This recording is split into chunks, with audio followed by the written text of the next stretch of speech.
Welcome, builders.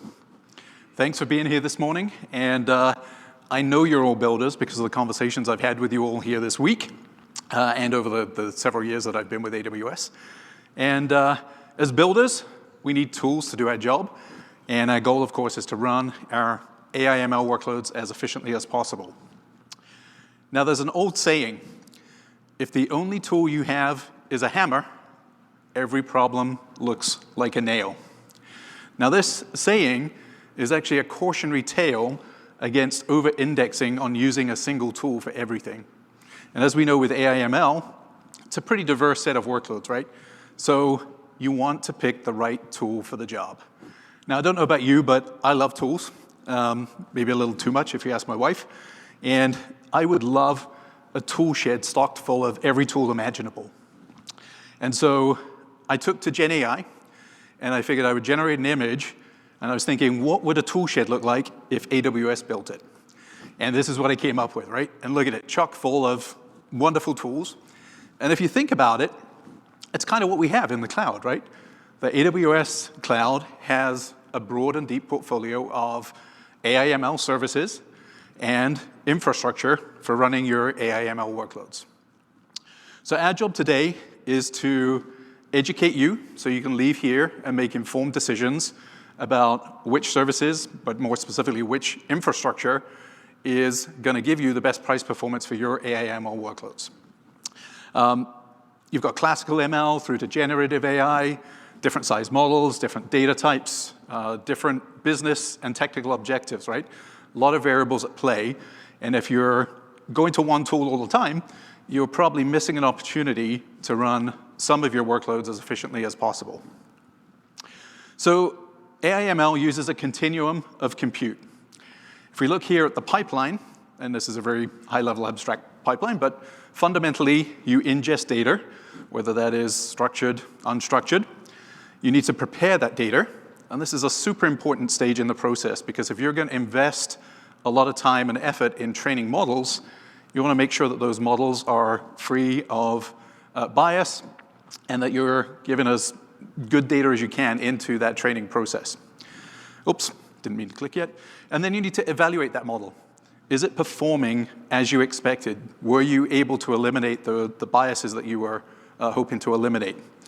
And maybe there's a feedback loop there. If you have some issues, you want to go back, you may need to do some additional data preparation, some additional training. And then ultimately you get to the inference stage, where for classical AI/ML, that may be pattern matching or making decisions. Or in the case of generative AI, it could be generating new output, text, video, audio. So underpinning this, of course, is software. Nothing happens without software. And you've got your data ingest and preparation tools, data analytics, filtering, searching tools, et cetera. And underpinning the training and inference workloads, the key here is ML frameworks and optimized math libraries to ensure you get the maximum performance. And as I mentioned, this is underpinned by a continuum of compute where CPUs are capable and compelling for portions of that workload all the way through to purpose-built accelerators, in the case of AWS, like AWS Trainium and Inference here, which are amazing technology. If any of you were at the Monday Night Live keynote, you'll have seen a lot of talk about cool chip design, chassis design, racks, and everything. So we're going to focus on this session in general purpose CPUs and specifically AWS Graviton, which is our general purpose CPU. So let's dive in. So I kind of joked about the tool shed, but AWS really does have the broadest portfolio of AI and ML infrastructure for you to run your workloads on. On the top of this slide, you can see our AWS silicon. So on the left is AWS Graviton. That is our general purpose CPU. Delivers up to 40% better price performance. And as we'll see later, we'll see some very specific examples of customer AI/ML usage on Graviton. On the right-hand side is our AWS Inference here, Inference chip, and AWS Trainium training chip. And along the bottom, you can see here, we also have silicon options from our silicon partners, Intel, AMD, NVIDIA, and Qualcomm. Now, Graviton has been around for 6 years at this point. We announced the very first Graviton at re:Invent in 2018. Last year, we introduced Graviton 4, our 4th generation processor. And over these 4 generations, we've delivered 4x performance. So pretty impressive, and you can see there some of the individual generational improvements. 25% over Graviton 2 with Graviton 3, 30% performance improvement for Graviton 4, and we're actually going to dive into some of those specific details and how they apply to AI/ML workloads. So this is a high-level overview of the fetch and execute unit of a Graviton 3 CPU. And I just want to call attention to some specific changes made in Graviton 3 that deliver great performance for AI/ML. So with Graviton 3, we doubled the width of the SIMD engine. It introduced SVE, so in addition to the Neon SIMD engine that's on previous generations of chips, it has the scalable vector extensions. It also has a native bfloat16 data type, which is great for accelerating AI/ML, and I'm going to explain these in a little more detail here on the next slide. It has a bigger branch predictor so that we can handle larger and more complex applications than we could on the previous generation. It was also the first processor in Amazon EC2 to have DDR5 memory. So new technology arriving first on our Graviton processors, and that allowed up to 50% more, well, actually 50% more, not up to, 50% more bandwidth. And of course, ML workloads are memory intensive. And so with all this compute power we're packing in, you got to increase the memory bandwidth to be able to feed the beast, so to speak. And then all of this, you need software optimizations in order to take advantage of those hardware features that we've integrated. So I'm going to dive into that later too. So combined, the software optimizations and these hardware innovations deliver up to 3x better performance on Graviton 3 relative to Graviton 2 for deep learning inference. So here's a customer example. So Sprinkler, they originally adopted Graviton 2, and then when Graviton 3 came out, they were able to adopt it for a variety of their AI workloads. Given that they had already experienced the transition to the ARM-based processors with Graviton, it was a very easy transition for them. And they achieved 20% throughput improvement, 30% latency reduction, and up to 30% cost reduction. Now, since this case study was published, and there's a link there, and after this session, actually, I'll post with hashtag CMP323, the name of the session, with all the things that I've shared here so that you can go read them at your leisure later. So after this, they circled back and looked at the downstream impact of this performance improvement, and they found that they were resolving customer queries 50% faster than they were previously, and it increased the productivity of their support agents by 40%. So real impactful benefits to them and their customers. Another example is Databricks. So back in 2022, they added support for Graviton to their query engine, and they saw up to 3.5x better price performance with their Photon query engine. Fast forward to this year, and they've provided their ML runtime platform with support for Graviton. And what you can see here in the charts at the bottom, so on the left is AutoML. So this is a scenario where they're doing hyperparameter tuning, and running that on Graviton 3, they were able to perform 63% more runs than they were on the comparable instance type. So that meant they could explore that problem space more fully and were able to achieve a higher F1 accuracy score in the same period of time. And then on the right is Spark mlib across a variety of functions where they saw between 30 and 50% speed up. Okay, so fast forward to today with Graviton 4.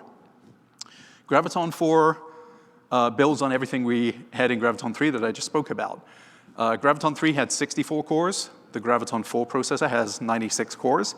It's also 2-socket capable, so we can go up to 192 CPUs in a single system. It is based on the Neoverse V2 core. Graviton 3 was Neoverse V1, so we get a higher performance core, more cores. We also doubled the size of the L2 cache to 2 meg per core. It's a 7-chiplet design, and it has 12 lanes of DDR5 5600. So I mentioned Graviton 3 being the first part to have DDR5. That had 8 channels of DDR 4800. So here we've added more channels, and the channels are faster. Again, we're adding that compute performance. You've got to be able to get that data in to take advantage of the increased compute performance. And then finally, it has 96 lanes of PCIe Gen 5 for connectivity to networking and storage. So looking at that from an instance perspective that was all about the CPU itself. We get up to 30% better performance per core. So don't forget there's more cores as well. Up to 3x more vCPUs, 50% per chip, and then 2 chips in a single instance, up to 48XL for 192 vCPUs.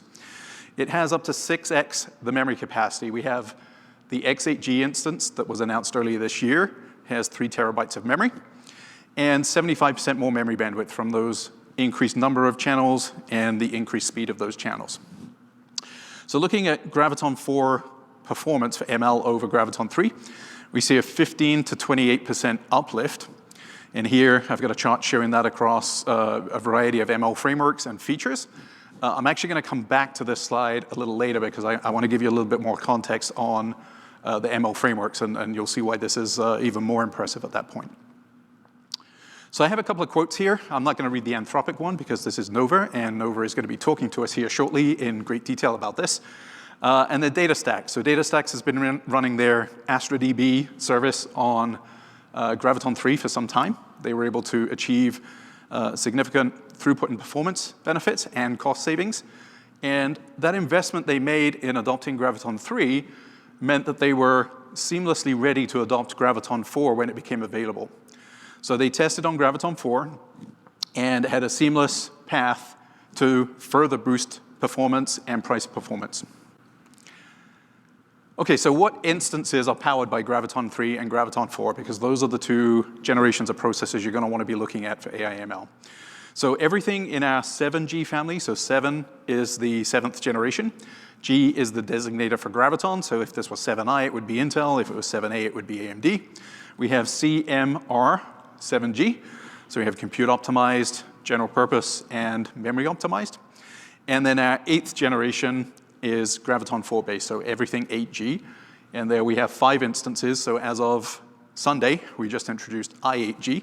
So now we have CMRX and I. These are available across all regions globally. Not every instance is available in every region. And for those of you that were watching Monday Night Live keynote, Dave Brown shared a very interesting stat there where over the last 2 years, of all the CPU capacity we've landed, over 50% of that capacity has been based on Graviton. So just as an indicator to the rate at which we're landing this capacity and the rate at which our customers are adopting Graviton to improve the price performance of their workloads. Okay, so that was a bit about the CPUs. Now I'm going to switch gears and talk about ML frameworks and libraries, right? We got all these great hardware features, but if they're not supported by software and they're not available via the path that you want to consume them, it's kind of not very useful, right? So if we look at the architecture from a software perspective, these are some of the features that are software visible, and therefore you want to make sure they are supported in the ML frameworks and optimized math libraries. First off is the vector processing engine. I mentioned that both Graviton 3 and 4 have SVE, which is that scalable vector engine. So we need to make sure we have support for that. We have matrix, multiply, accumulate instructions and dot product instructions. And then we have some native data types that are beneficial for AI/ML, specifically bfloat16, which has the same dynamic range as FP32, but takes up half the space. And so that allows models to be smaller. It reduces pressure on memory bandwidth, caches, and things like that. And that alone can deliver up to 2x performance. So I'm going to take a look specifically at PyTorch here for a minute. So everything in this diagram that is orange has received significant optimizations for the ARM architecture and AWS Graviton. So our Annapurna Labs software team, in conjunction with ARM and the upstream community, have done an amazing job of getting all of these optimizations contributed and into the upstream so that they're readily available for you to consume. So Neon and SVE gem kernels are there. bfloat16 gem kernels. We have dynamic intake quantized kernels. So there's a heuristic model here that will automatically pick the right thing to ensure you are getting the best performance possible based on the hardware you're running on and the models that you're running. We have primitive operator caching. So this reduces the duplication of operators and helps further reduce the memory footprint and again delivers increased performance. And then Linux transparent huge pages. when you're working on large data sets, page table walks can be quite expensive from a performance standpoint, and so you want to minimize that as much as possible, and transparent huge page table allocations help you achieve that. Okay, so looking at the PyTorch compilation flow, there's a new feature, Torch Compile, so this replaces the previous default eager mode. And with the Torch Inductor, that allows us to access those performance optimizations I just mentioned in the previous slide. It's using 1DNN primitives, math primitives for compiled operators. There's operator fusion to minimize the overhead and fuse operators wherever possible. And then it uses the A10vec backend for some of the functions like tang, cosine, and some Gaussian functions, et cetera. So all of that is seamlessly accessible by using the latest versions of PyTorch. So here I'm just going to point out a couple of other runtime configurations that you have to actually do something about to take advantage of. So if you have larger inputs, you can use the bfloat16 math kernels and THP allocations. And if you have smaller inputs, you can use the OpenBlast backend and a lightweight runtime. And each of these options gives you about a 2x performance specific to whether you've got large or small inputs. So the QR codes there take you directly to the resources that will help you dive into that and how to set it up. Again, I'll post with hashtag CMP323 so you can find all of these resources later. So that was all PyTorch specific. So we've been doing this across other ML frameworks too. And here in parentheses is the minimum recommended versions that have these optimizations. So if you're using any of these frameworks, ideally the more current you use, the better, but these are the versions to begin with. And then as far as you accessing this software, they're available via Python wheels. We have AWS deep learning containers. If you want to experiment, one great way to get going with that is to just use Hugging Face models. You can use standard Hugging Face models on Graviton, just kick the tires, evaluate it, see what it might be capable of with a model that you're interested in. We have detailed guides. We have a technical guide on GitHub with lots of information, quite a lot of blogs out there, and user guides to get you going as quick and efficiently as possible. And then intercepting you where you want to run your ML. How much do you want to own? Do you want to be fully self-managed? Do you want to be managed? So with Amazon EC2, of course, Graviton's available. Containerized via ECS and EKS, as well as via SageMaker ML services. So given those software optimizations, here's the upside that we've been able to achieve across these various frameworks. So you see JAX at the bottom, which is about a 1.5x performance uplift from version 0.4.36 and later. Onyx runtime, about 1.6, 1.7. Llama CPP, over 2x performance improvement. And then that Torch Compile, PyTorch Compile feature I mentioned, delivers 2x performance improvement.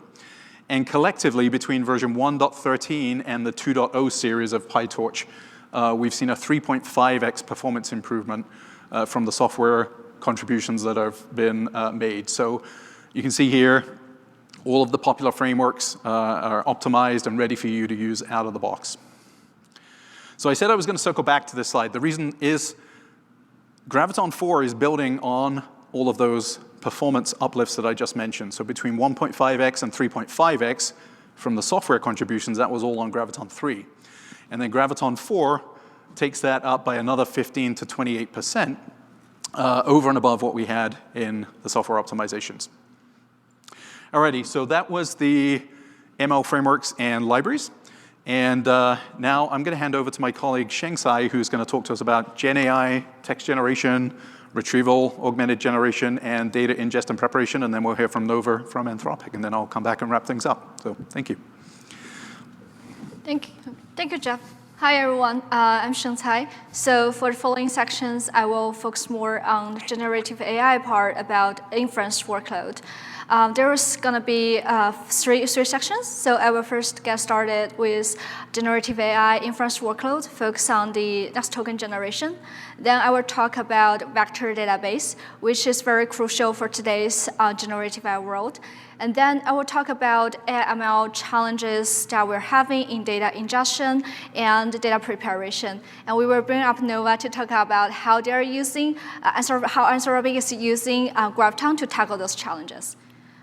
So let's get started with AWS Graviton for generative AI inference workload. On the above chart, you can see we're testing Mistral 7 billion model generation by generation from Graviton 2 until Graviton 4. And it's recommended to rearrange your model weights into blocked layout to leverage the hardware jump channel to further improve the inference result. As you can see, that Graviton 3 has 8x8 blocked layout, and Graviton 4 has 4x8 blocked layout. Until as we are done the quantization, you can see the next token generation speed has been improved to almost 70 tokens per second, and that is 55% boost comparing to the previous Graviton 3 generation. And because of the hardware and software improvement on Graviton 3 and Graviton 4, they're able to do more advanced reasoning use cases. For example, you can do text summarization, sentiment analysis, low latency chatbox, etc. And on the performance side, which Llama 3 70 billion model is known for its compute-intensive models, and we were able to successfully to deploy that on a single Graviton 4 instances. And that was faster, a little bit faster than human readability, up to 10 tokens per second. And that slightly meet the service level agreement around 100 milliseconds next token generation latency. So in the next slide, what I'm going to show you is a quick demo video that I'm using Llama CPP to run Llama 370 billion model on single Graviton 4 RSG 16 extra large instances. Because I'm here using the Llama CPP framework, so they provide a bunch of parameters allowing you to tune the performance to further improve the performance. And set the thread to 64, that matches the vCPUs.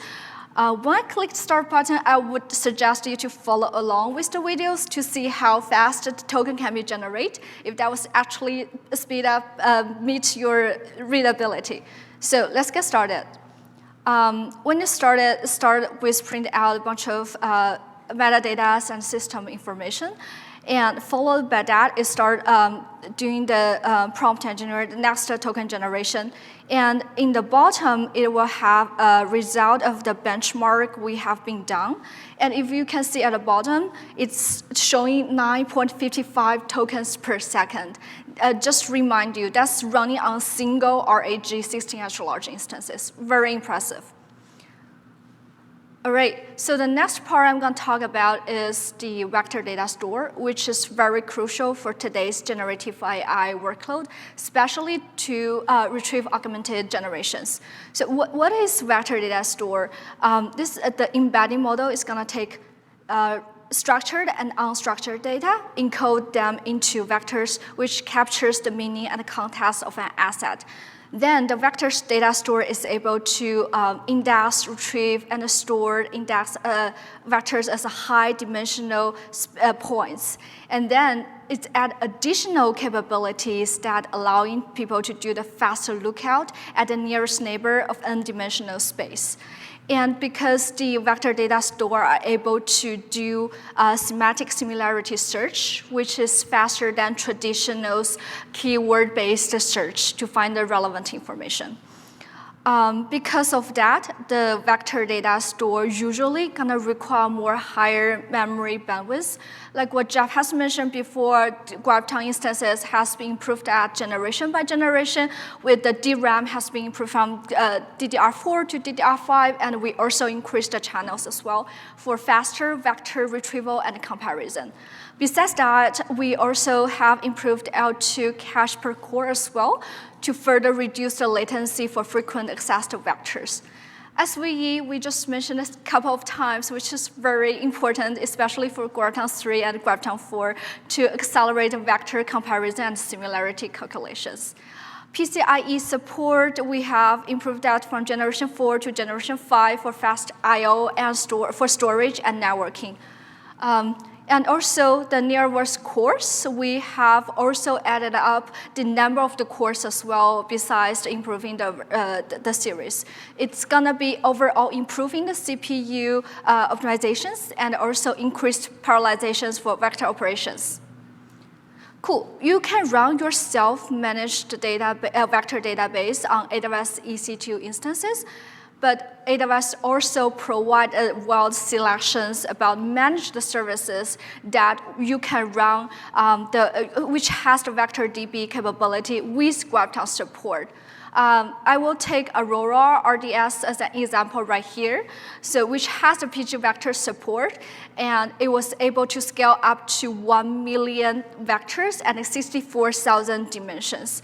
And it has been shown that Graviton 3 has improved the floating point calculations in high-dimensional space with a high concurrency. And Graviton 3 has 60% performance boost than Graviton 2. All right, so we've talked about the generative AI inference structures, and then we were shoveled to the AI ML ingestion and data preparation. Let's talk about the data challenges first. Well, it's very important as of today, we need to maintain the data quality, or in the meantime, maintain the data compliance. And it's very important to keep your data is unbiased and have able to accurately represent the data problem you are trying to resolve. Data management and data processing is the key challenges as well throughout the whole data preparation pipeline, including data storage until the data maintenance. And data processing can be very computational intensive, especially for processing the large data sets. It's very important to optimize the resource utilization to balance the compute power with the cost efficiency. And as of nowadays, there's a growing energy consumptions of AI models to increase the needs to reduce the carbon footprint. So how those data challenges gonna manifest in a whole data pipeline, which is the most critical and time-consuming tasks? You will get started with ingest the data from different resources, and then analyze and visualize to understand what your data is. Check for the bias and check for the data issues before cleaning and doing the feature engineering. After that, if everything looks good, you will export the data to start to train the model. But that's not just a one-time thing. Data preparation may occur again if you detect unaccepted accuracy. You may need to improve your data quality and increase the model accuracy. If everything looks good, you will deploy that to your to do the inference workload. But the data preparation may happen again. You may need to prepare your data at the production time to do the inference workload. But if everything looks good, but overall the data and the model may still be drift over the time, so you may still need to do the preparation again. Well, we only talked about challenges, how we can actually using the Graviton to solve these challenges. Let's welcome Noah from Anthropic to talk about how they're doing that. Thank you. Thanks, Jingsai. So good morning, folks. Thanks for coming out here. I know it's super early. So Nova from Anthropic, for those of you who might not know us, we're the AI research and safety company behind Claude. And today I want to talk a little bit about Graviton and the ways that we use that, mostly in our data processing pipeline. And we've moved quite a bit of our workloads over the past year from Intel to Graviton, and that's helped us out a lot in a bunch of different areas. So let's get started here. You've seen these cores on stage a couple of times today, so I won't go into a huge amount of detail here, but talking about our goals, our primary goal is basically we want to be able to scale cost effectively. And we've got this sort of like secondary benefit here of improved sustainability. There's like 40% less power for a lot of our workloads for the same amount of performance, which is pretty helpful for us and like is reflected both in cost and in sort of like what our carbon footprint looks like.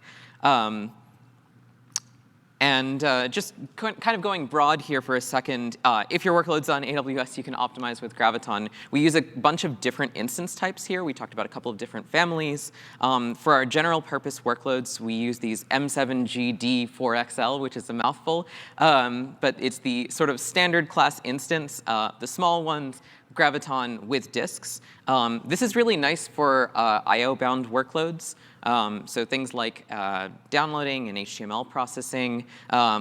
We use these at scale. We use a quite large fleet of these, and we found like a pretty significant increase in performance, and we were able to scale harder with that.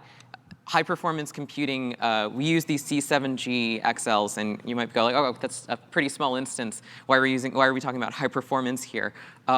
This is mostly talking about the intensity of the workload here. And we like using these small instances so that way we can get high performance per instance and split up our workload across a large number of them. So we want to do our parallelism at the instance level rather than at the many threads level.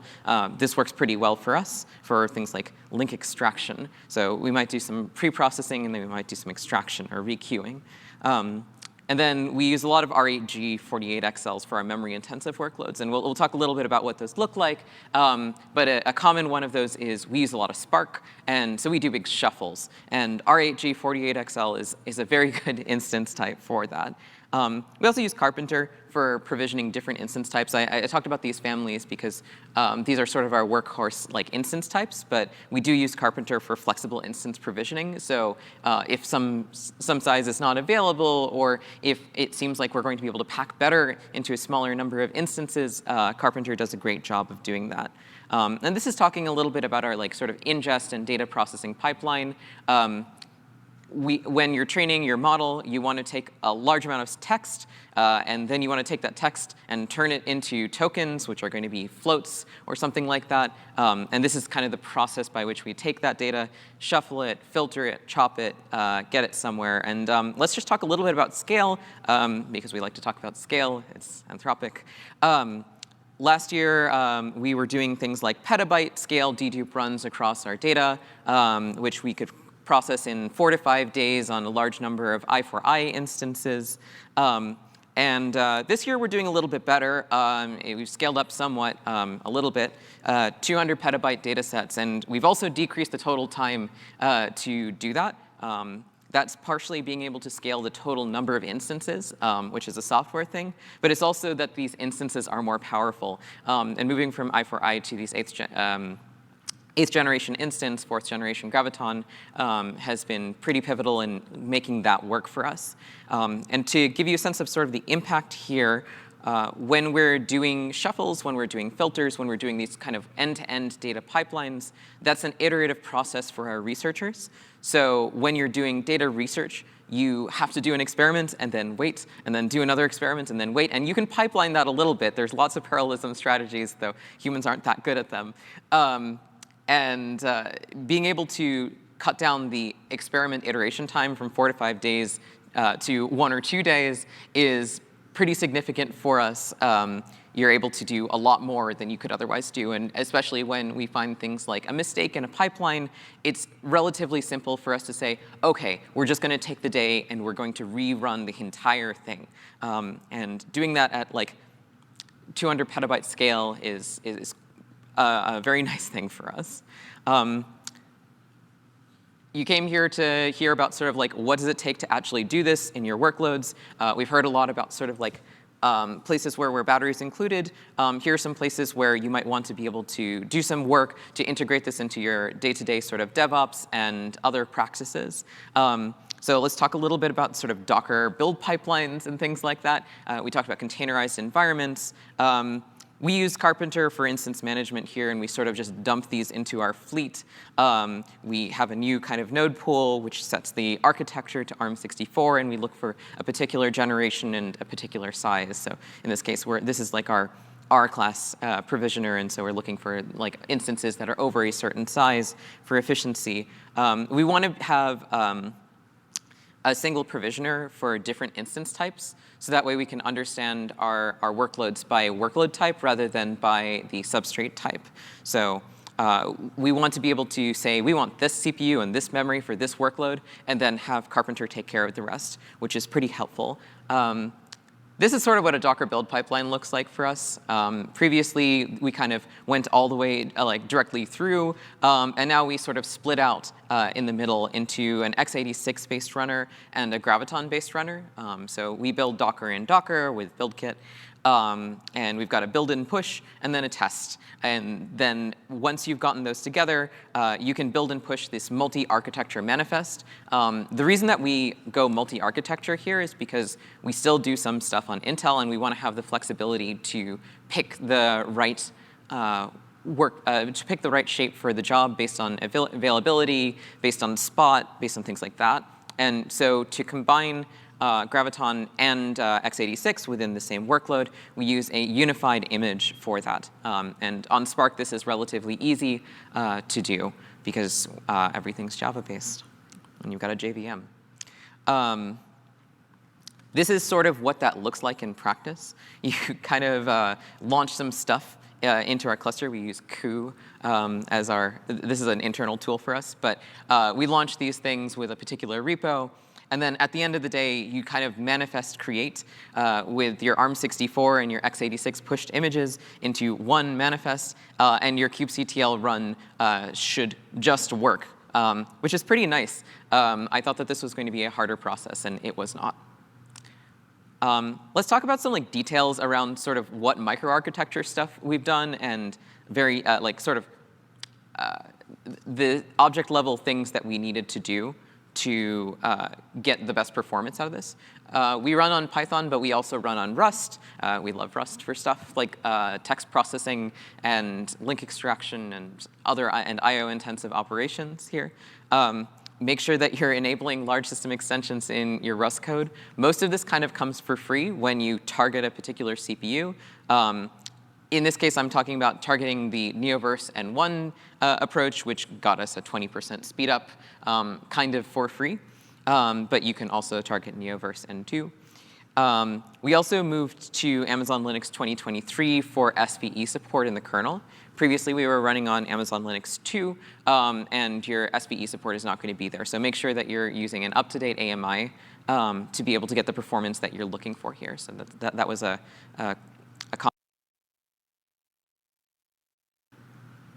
Sorry, OK. And we also adopted AWS LCRS for our TLS performance, which is an optimized library for vectorized like TLS support. And that looks like this graph. So if we look at this graph, you can see sort of like this performance as like before and after a deploy here. This combines a couple of these different optimizations at the same time. But you can sort of see this throughput increasing as we do the deploy here. So we go from like being able to do like this 1 petabyte to like close to like about 2.8 petabytes per minute of processing on this particular pipeline here. One of the bottlenecks we ran into when we were speeding this up is we got to a point where the CPU was outpacing the network in some cases, and adaptive RX, or adaptive like sort of receipt of packets, is pretty important as a optimization when your CPU can't outpace the ENAs and your network cards, but disabling that gets you better network performance on these cores because they're optimized together. And I already gave you our result in terms of deduplication. So let's talk a little bit about sort of like what this means for our data strategy. The biggest one is that we're able to run these filters on larger data sets. We do things like semantic deduplication. We talked about vectors here, doing things like taking the embeddings of a very large amount of text and then using that to cluster and filter and generate a data set that is better for our models is pretty important to us. And one of the ways that we were scaling previously was through something that's like called a sharded deduplication, where we'll do deduplication within subsets of our data, And if you look at the sort of diagram here, you can see that we've got these kind of like different colors on the screen, and you can see that we're catching some duplicates within the shards. So the orange and the orange and the blue and the blue and the purple and the purple. But there are still duplicates across shards, which means that you might still be enriched with duplicates like at the end of the day. So global duplication is important. Deduplication is important for us. And being able to scale it up many to many has involved both like a process of trying to get more stuff into caches and a lot of different improvements here. And so a global dedupe looks a little bit better. And you can see that we end up with like much less data, but that data is better enriched. And being able to experiment on this was pretty hard. A lot of the time, your duplication rate is not something that's going to scale linearly.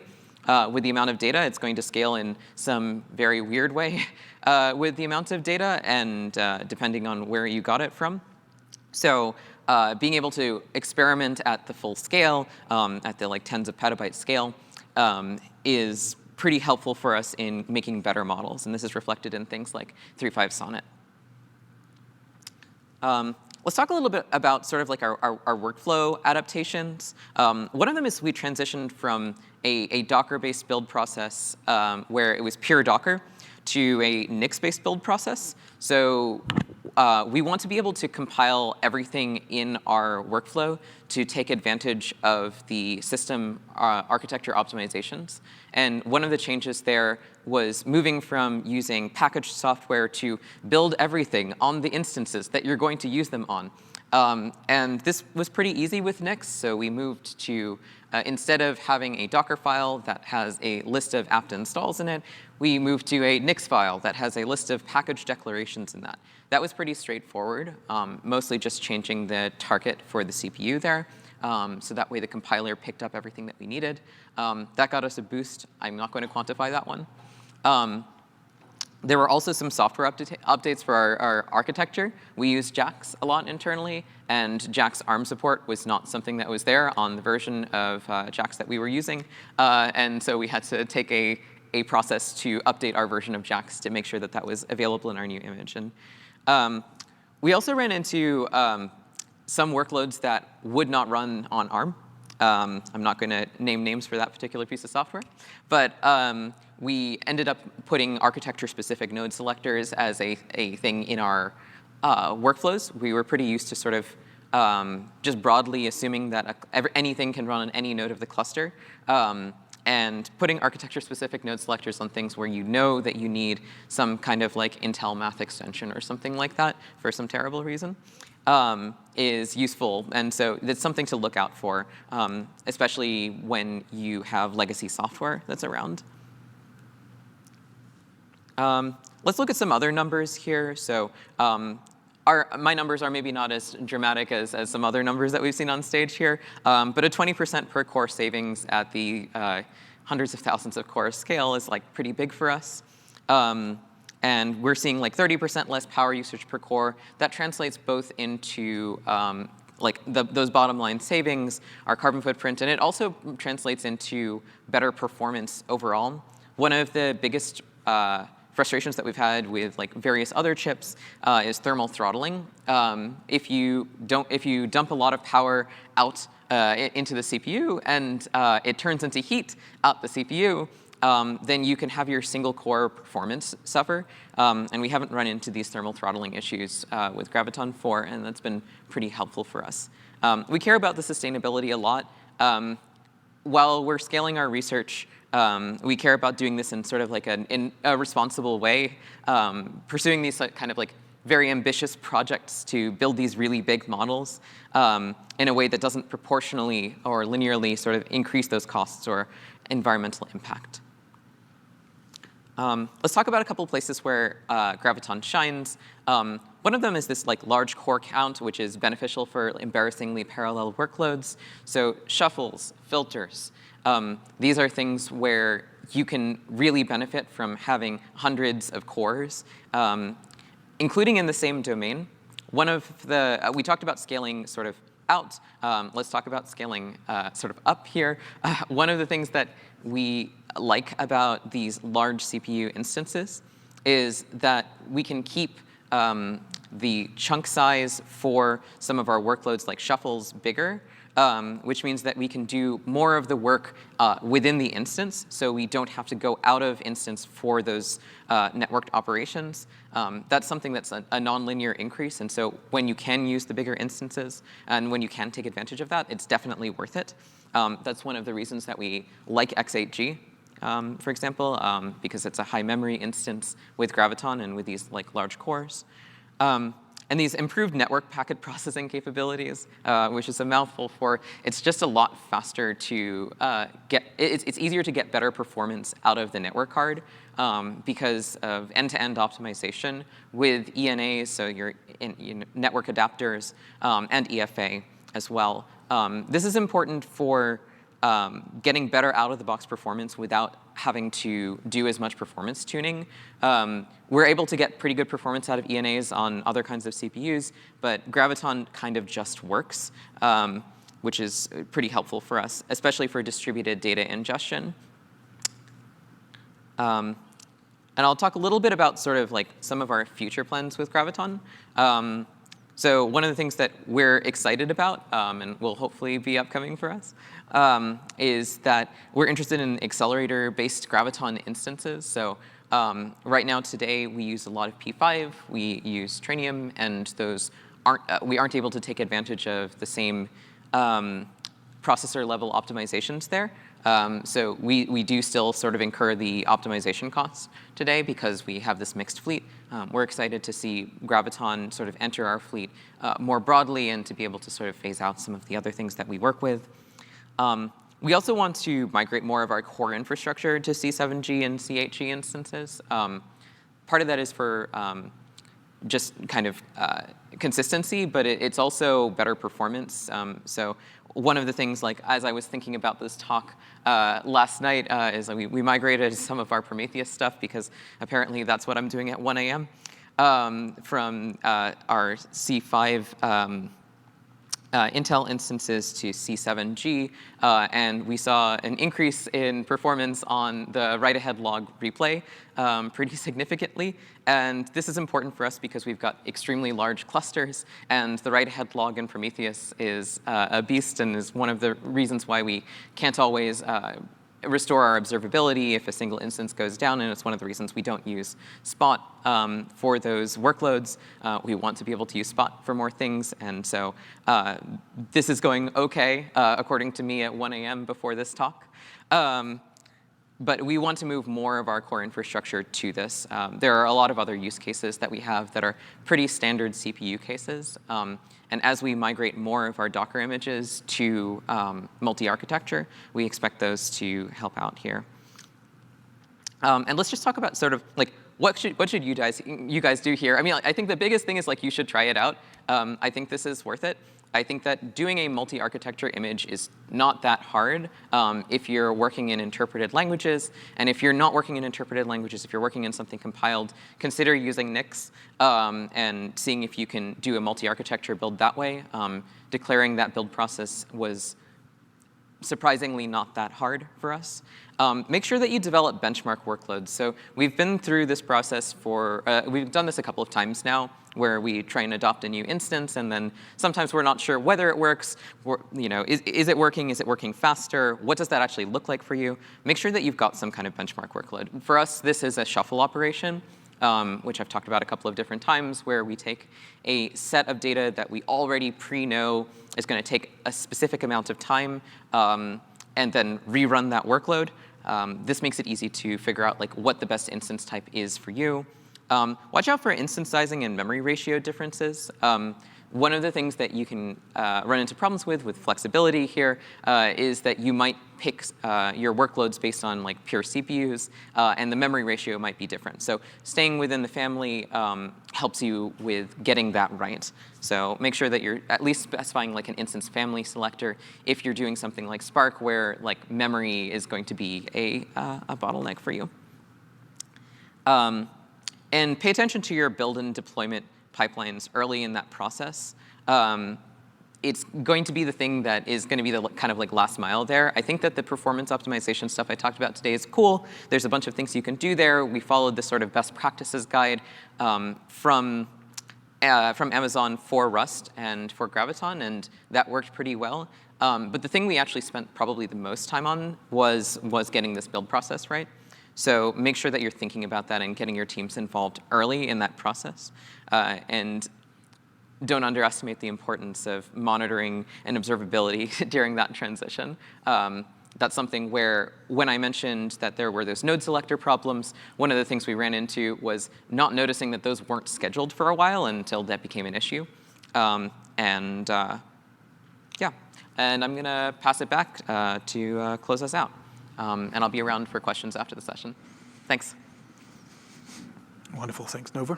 Appreciate it. That was great. I mean, we're all familiar with Claude. I know I was chatting with some people before I got up here who use Claude, and so pretty excited to hear from Nova about Anthropic and how they're using Graviton and getting to see a little bit of the insides of how things work there. So why use AWS Graviton for AI ML? Hopefully, we've given you some good food for thought there as we've gone through this session. But fundamentally, there's broad instance types, families, sizes available, broad region availability. So these are highly accessible. Everybody with an AWS account, and hopefully everybody in this room has an AWS account. But if not, go get one, and you can be playing with these this afternoon. Wide ML framework support, so optimized support out of the box. We want to make it as seamless and quick and easy for you to achieve the performance of Graviton for your own use cases. If you find something that isn't working quite like you expected, please work with your account team and come to us. We want to know about it so we can help fix. The AI ML frameworks kind of abstract that underlying architecture. So typically your models will interface with that, and some of the things that Nova's talked about with the transition from x86 to ARM is actually handled in the framework. And so you may or may not be exposed to any of that, again, making it quicker and easier. The ease of ML integration alongside other processes. So sometimes somebody needs to have an inference operation alongside another function that's running on the CPU. And so being able to combine them and actually run your inference use case right next to that other workload can be highly beneficial. And then ultimately optimize price performance, right? There's a lot of compute involved in AI ML. And as you're deploying and hopefully very successful in scaling your workloads, you want to make sure you're doing that as efficiently as possible. So when to use CPUs for AI ML, this is really, there's a lot of variables that go into this, but just to give you kind of that quick, like, here's the things you should be thinking about. As we heard from Shengsai, generative AI text generation with models up to about 70 billion parameters can be run on a single Graviton node. Data ingest and preparation, as we heard from Nova, from Anthropic, they've been using that quite extensively within their pipeline. Vector DBs for your RAG, retrieval augmented generation. Popular way to augment models. Graviton is a great platform to be running your vector DBs on, self-managed or through the managed services that Shengsai talked about. And then for more traditional classical AI ML workloads like natural language processing, classification, ranking, clustering, et cetera. Okay? So now just a call to action, and actually I like Nova's version of the call to action. Graviton just works. It wasn't that difficult. Just do it. All good things, right? But all joking aside, think about your AI ML pipelines. Where are you potentially using accelerators where you may not need an accelerator, right? If you can use a CPU, it's going to be more cost effective. Accelerators are amazing technology. They are more expensive than CPUs for obvious reasons. And you got to make sure that you can keep them busy to get that ROI from that investment. A lot of people think about GPUs and accelerators first and foremost. Think back to that hammer analogy, right? But yeah, don't forget, CPUs are highly capable for a lot of functions within your workload. So examine your own workloads and see where Graviton may be able to help. Look at your frameworks, the models you're using, the size of the models, and see if a CPU could be a fit. We shared some details here of the various frameworks and the optimizations that are available. So if that intercepts your workloads, you're in good shape. You should have a fairly straightforward journey to optimizing price performance. And then fundamentally, evaluate the price performance. I think we take for granted a little bit here that with the cloud, back to my tool shed picture, right? We have all this stuff at our disposal within our AWS account. And the cloud just fosters experimentation and evaluation. You can quickly spin up a Graviton instance. If you've never used one before, you can just spin it up and be experimenting with it and very quickly determine the price performance that you might be able to achieve for your particular workload. So for a very modest investment, you could be looking at making some pretty significant savings and becoming a rock star with your boss. So with that, I would like to thank you all for your time here today. Please take a few minutes to fill out the session survey. We really value your feedback. We do review all of these. And if you particularly like something, particularly dislike something, hopefully not, but please leave a comment as to what that is, because otherwise if we just get a rating and no actual feedback, there's nothing we can do with that. We don't know what you were talking about. So with that, appreciate it. Thanks for being here, and enjoy the rest of your reInvent. We'll be around for questions afterwards. Cheers, everybody. Have a great day.